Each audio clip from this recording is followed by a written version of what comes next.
Hello Vishal, many congratulations to you on getting selected and securing rank 38 in Rajasthan Judicial Services 2025. कैसे हो? Thanks ma'am, सबसे पहले तो congrats के लिए। और मैं बहुत बढ़िया हूँ, मुझे बहुत अच्छा लग रहा है आपके साथ यहाँ बैठ के। ओके, तो फर्स्ट ऑफ ऑल जैसे 19 को जब रिजल्ट डिक्लेयर हुआ या अभी भी, how is the feeling? Ma'am, बड़ी स्ट्रेंज फीलिंग है क्योंकि मुझे नहीं लगा, मैं प्रिपरेशन करता जा रहा था, पढ़ता जा रहा था। बट सडनली जैसे ही रिजल्ट आया, अब दूसरों का मुझे देखने का नजरिया काफी ज्यादा बदल गया। मेरे पास एक अचीवमेंट अनलॉक हो गया, तो काफी अच्छा लग रहा है मेरी फैमिली को, मुझे, सबको। विशाल, कब मतलब आपने सोचा था? आप कॉलेज में थे या कैसे? मतलब वन फाइन डे कोई आकाशवाणी हुई कि भी विशाल अब तुम्हें प्रिपरेशन स्टार्ट कर देनी चाहिए, या कैसे? मतलब how did this get into your mind कि यार मुझे प्रिपेयर करना है, मुझे बनना है? कौन सा दिन था वो? कैसा, मतलब कैसे आपने सोचा? मैम, पिछले साल की जो वैकेंसी थी, तो हमारे कॉलेज की एक स्टूडेंट थी, तो उनका सिलेक्शन हुआ था। तो हमारे कॉलेज ने उन्हें बुलाया था। तो जब उन्हें बुलाया तो काफ़ी सारे स्टूडेंट्स ने सवाल पूछे, अलग अलग सवाल पूछे। देन हम सब भी बैठे थे पीछे। तो उस टाइम तो हम मजाक मजाक में उड़ा दिए कि चलो कोई बात नहीं, हो जाता है, इनका भी हो गया होगा। बट घर जाके मुझे लगा कि सच में इन्होंने मेहनत की। जब मैंने सिलेबस देखा तो मुझे खुद लगा कि ठीक है, काफ़ी ज़्यादा अच्छी चीज़ है और काफ़ी मेहनत की होगी उन्होंने। तो मेरे अंदर एक रिस्पेक्ट उस टाइम से स्टार्ट हो गई। देन मैंने धीरे धीरे पढ़ना स्टार्ट किया उस टाइम से। तो पढ़ता गया और पहले बहुत कम कम, जैसे 1 घंटा 2 घंटा पढ़ा। बट लास्ट में जाके जब पेपर करीब आया, तब मैंने अच्छे से पढ़ना स्टार्ट कर दिया था। तो ये जैसे इनिशियली जब आपने प्रिपरेशन स्टार्ट की तो आप कॉलेज के फाइनल ईयर में थे या last, I mean last semester में थे या सेकेंड लास्ट था? क्या मतलब मैम, टाइम? लास्ट सेमेस्टर में था मैंने तभी से प्रिपेयर करना स्टार्ट किया। Okay, so if I'm not wrong, you are currently age as in 21 or 22? 21 ma'am. 21, right? Yes तो मैम। आपने जब अपना प्री क्वालिफाई किया था या प्री जब एग्जाम दिया था तब आप 21 यू हैड क्रॉस, या 21 आप मैम, मतलब? मेरे बर्थडे के डे पर ही मेरा प्री का पेपर था। ओ वाओ, कैसा था एक्सपीरियंस? अ, था मैम, बस मुझे उस दिन ये ज्यादा एक्सपेक्टेशन थी कि मेरा पेपर अच्छा हो जाए। बर्थडे तो कई बार सेलिब्रेट किए हैं, कई बार करूंगा ट्रू। भी। बट जो मेरा पेपर है, ये अच्छा होना चाहिए, तो मैं उसी माइंडसेट के साथ पेपर देने गया था।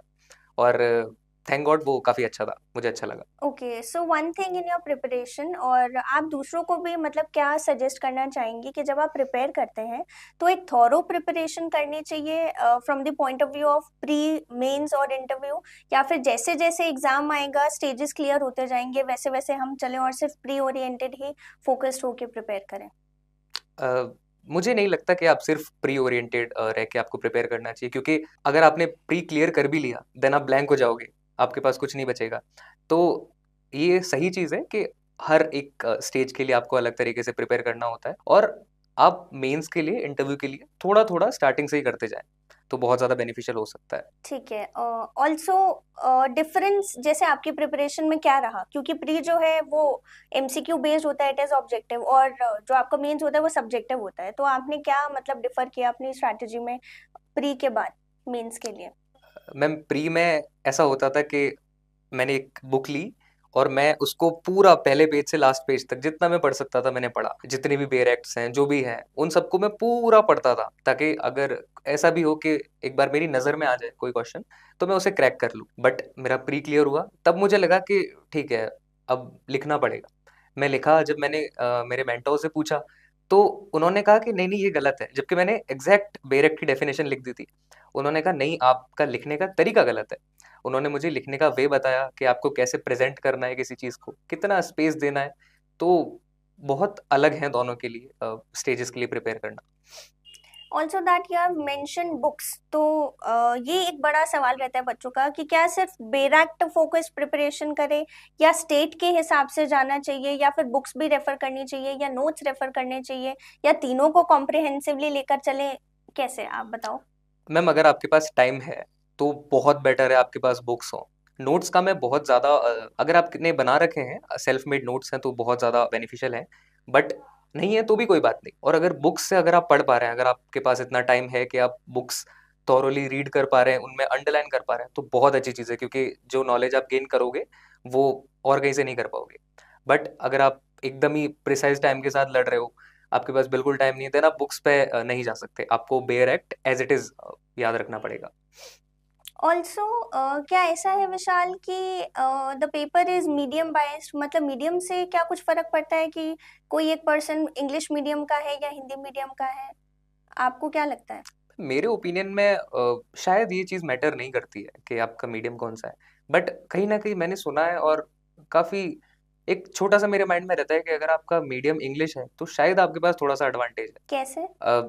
मैम, प्रेजेंट करने का तरीका बदल जाता है एक तो आपका, और कहीं ना कहीं मैं श्योर नहीं हूँ इस चीज़ को लेके, बट हो सकता है कि जो एग्जामिनर मेरी कॉपी चेक कर रहा हो उसके दिमाग में क्या चल रहा हो सकता है वो एज अ इंग्लिश को ज़्यादा कंसिडर करे या है, तो मैं श्योर नहीं हूँ इस चीज़ को लेकर, बट हो तो सकता है। That can be from the opposite way as well ना, हो सकता है कि जो एग्जामिनर है ही और she is well versed with Hindi, तो it can happen the opposite way as well. दूसरा कि जब हम ऐसे के लिए करते हैं तो हमारे पास दोनों तरीके के ऐसे रहते हैं, राइट, इंग्लिश भी और हिंदी भी। ओके, कमिंग टू सबसे बड़ा डिस्ट्रैक्शन जो बच्चों का रहता है, स्क्रीन टाइम क्या था आपका ड्यूरिंग योर प्रिपरेशन? तब मेरा स्क्रीन टाइम अराउंड में ट्राई करता था कि 5 घंटे से कम हो, और उसी में मेरा जितना भी मेरी पढ़ाई वढ़ाई थी वो सब उसी में हो। नहीं नहीं नहीं, योर स्क्रीन टाइम एक्सक्लूडिंग कि भाई आप जो सोशल मीडिया, जैसे हम यूट्यूब पर लेक्चर्स देखते हैं या हम चैट जीपीटी फॉर अपनी आंसर प्रिपरेशन के लिए यूज करें, एक्सक्लूडिंग दैट आपका जो स्क्रीन टाइम था वो क्या था? मुश्किल से आधा घंटा या फिर 40 मिनट। एग्जैक्टली exactly, ठीक है। और प्रिपरेशन जैसे आपने पूरा 1 साल तक प्रिपरेशन किया था, या how much time did you devote to your preparation? Ma'am, 8 से 9 महीने मैंने पढ़ाई करना अच्छे से पढ़ाई की थी, 8 से 9 महीने। ओके, सो अब जैसे मैं आपसे पूछना चाहूंगी कि एक कोई पर्सन है, अब 3 ईयर रूल भी आ चुका है, तो ही और she is in the last year या लास्ट सेमेस्टर में वो है, तो क्या उसे अभी प्रिपरेशन करनी स्टार्ट करनी चाहिए, या उसे सोचना छोड़ देना चाहिए क्योंकि अभी 3 ईयर वाला प्रैक्टिस का है, या क्योंकि already there is uncertainty about it तो उसको प्रिपरेशन करनी चाहिए, या अभी चलो मस्ती का टाइम है थोड़ा कर सकते हैं? आपसे पूछना चाह रही हूँ। मैम, मेरे कई ऐसे फ्रेंड्स भी हैं जो इस मोमेंट पे चूंकि 3 ईयर रूल की वजह से वो प्रिपेयर नहीं करना चाह रहे, तो कई ऐसे हैं कि कोर्ट जा रहे हैं, बट जब मैं उनसे बात करता हूँ मुझे लगता है कि ना उनका माइंडसेट ही अलग हो गया है। उनका कि अरे ये बेल एप्लीकेशन निकल जाए, अरे ये हो जाए, आज वहां जाना है, आज दौसा जाके ये करना है। तो अगर आप एक बार उस जगह पे, देन आपके लिए वापस प्रिपेयर करना, वापस पढ़ना काफी ज्यादा मुश्किल हो जाएगा। और अगर दूसरी बात देखें कि 3 साल तक आप पढ़ते ही रहें, तो वो भी बहुत ज्यादा प्रैक्टिकल नहीं साउंड करता है, क्योंकि आप 3 साल तक सिर्फ पढ़ नहीं सकते हैं। तो अगर ऐसा है कि मुझसे कोई पूछे कि मुझे इस मोमेंट पे क्या करना चाहिए, तो मैं कहूंगा कि आप कम से कम अपना थोड़ा सा टाइम डेडिकेटेड और कंसिस्टेंसी के साथ पढ़िए। फ्यूचर का नहीं पता कब तक अनसर्टेनिटी है, कुछ नहीं पता, ये 3 ईयर रूल जब आया था तब भी अचानक आया था, हो सकता है अचानक ही चला जाए, तो आपको पढ़ाई तो कंटिन्यू रखनी चाहिए। दिन के कितने, मतलब नंबर ऑफ आवर्स कितने रहने चाहिए? मैम, ये तो बहुत रिलेटेबल चीज है। किसी के लिए हो सकता है 4 घंटे उतने ही बेनिफिशियल हो जितना किसी के लिए 8 घंटे। तो कम से कम मुझे लगता है कि 6 से 7 घंटे आप अच्छे से पढ़ें, तो वो हो सकता है आपके लिए काफी ज्यादा। लेट्स से कि 6 आवर्स है, तो वो 6 आवर्स एक्सक्लूडिंग कोचिंग होना चाहिए या इंक्लूडिंग कोचिंग? एक्सक्लूडिंग कोचिंग होना चाहिए ma'am. Okay, that means 6 hours plus coaching. हाँ, 6 आवर्स प्लस कोचिंग। और विशाल अपने बैकग्राउंड के बारे में, एक्सपीरियंस के बारे में बताओ, क्या चीज़ ने आपको हेल्प किया एक्स्ट्रा, कॉलेज ने और लॉ प्रेप जुडिशरी ने कैसे आपको हेल्प किया आपके प्रिपरेशन में?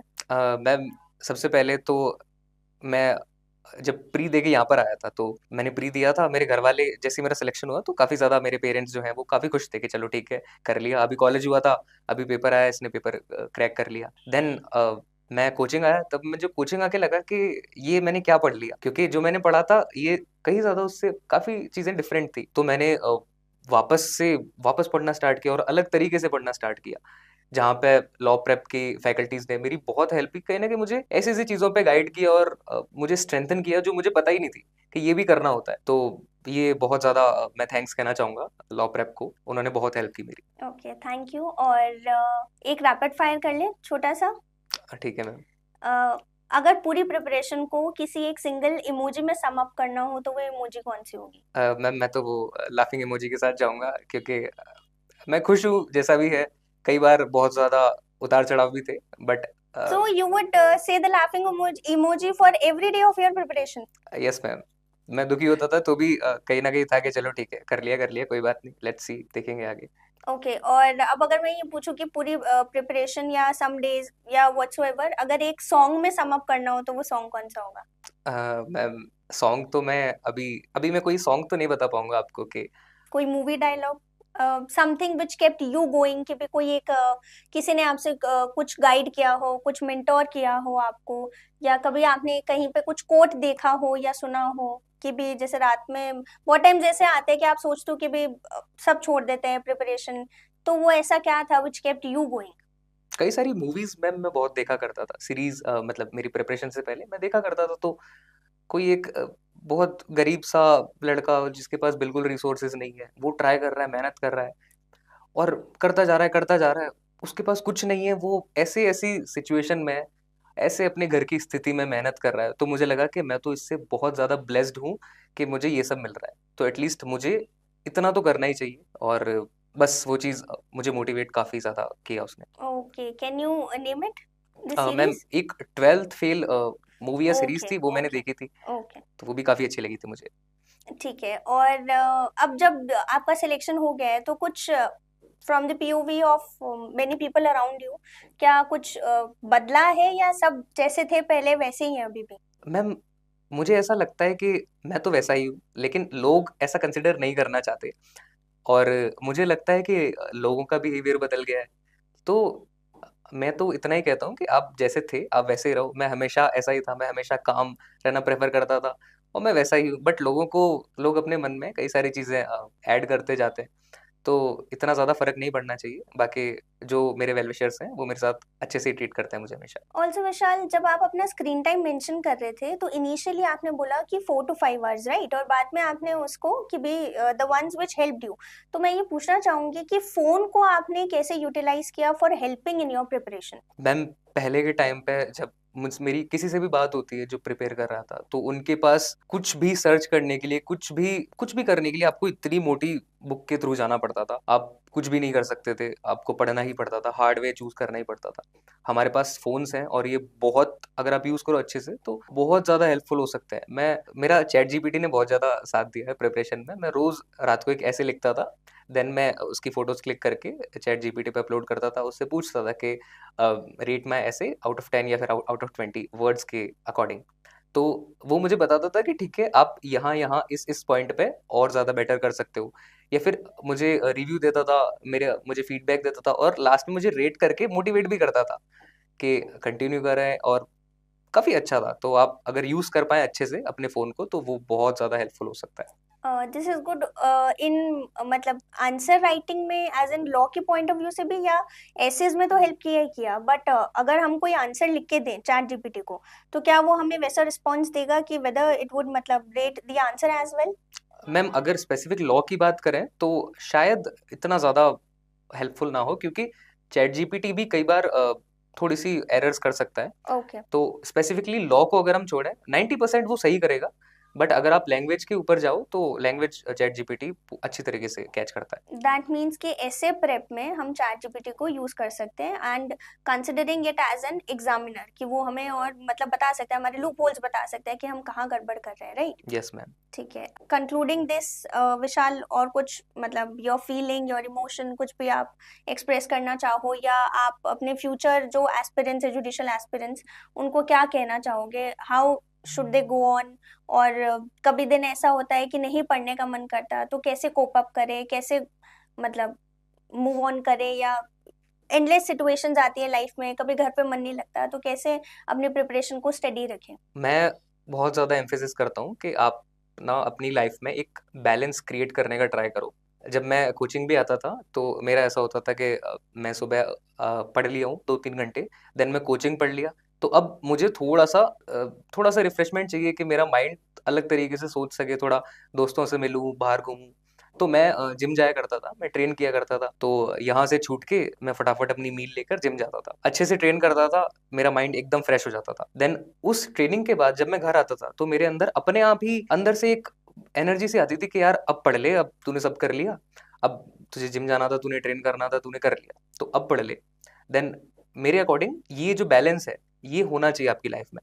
अगर आप बाहर घूम रहे हो, घूमो आराम से, कोई दिक्कत नहीं है, बट जब आप वापस आ रहे हो तो आप उसी एनर्जी से, उसी स्पिरिट से पढ़ाई भी करो। तो बैलेंस बहुत ज्यादा इंपॉर्टेंट है जो आपकी लाइफ में होना चाहिए। What I can see is कि जैसे जिम जाना, training yourself was, if I'm not wrong, a kind of stress buster too for you, right? Yes तो मैम। अगर if anybody is interested in crafting or coloring or something like that, या कुछ छोटे games basically logical वाले, तो can a person हाँ उसमें ma'am, कर सकता है आप वो? बिल्कुल रिप्लेस कर सकते हो। आप कुछ भी क्रिएटिविटी अगर कोई पर्सन करता है तो उसका माइंड बहुत ज्यादा रिफ्रेश होता है और वो रेडी होता है अगली बार और बेटर पढ़ने के लिए।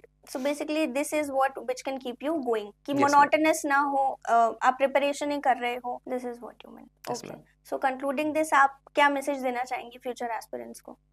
मैं यही कहना चाहूंगा सबको कि एक जो चीज है जो मुझे बहुत ज्यादा मुझे लगता है कि जिसने मेरी हेल्प की है वो है कंसिस्टेंसी। क्योंकि मैं ट्रेन भी करता था, मैं जब खुद के साथ मेरी बॉडी को ट्रेन करता था तो रोज मेरा मन है, मेरा मन नहीं है, मैं जिम जाता था कि जाएंगे जाएंगे। कई बार ऐसा होता है कि तबीयत खराब है, फीवर जैसा फील हो रहा है, बट जाता था। तो वही चीज मैंने मेरी पढ़ाई पे भी अप्लाई की कि यार आज मन नहीं है तो नहीं नहीं नहीं, पढ़ना तो पड़ेगा, भले ही थोड़ा कम पढ़े बट पढ़ना पड़ेगा। तो धीरे धीरे धीरे करके कुछ भी सीन हो, आप दिन का कुछ भी मिस कर रहे हो, आप बाहर नहीं जा पा रहे हो, खाना नहीं खाए, कुछ नहीं किया, लेकिन आपको थोड़ा तो पढ़ना ही है। तो ये कंपाउंडिंग इफेक्ट आपकी लाइफ में बहुत बड़ा चेंज क्रिएट कर देगा अगर आप कंसिस्टेंट रहते हो तो। और मैं सबको ये कहना चाहूंगा कि बी कंसिस्टेंट, ये आपके लिए बहुत ज्यादा बेनिफिशियल होगा। Okay. Thank you, Vishal, for being with us, and a very congratulations from my side and from the whole team of Law Prep Judiciary. Thank you so much for being with us. Thank you ma'am.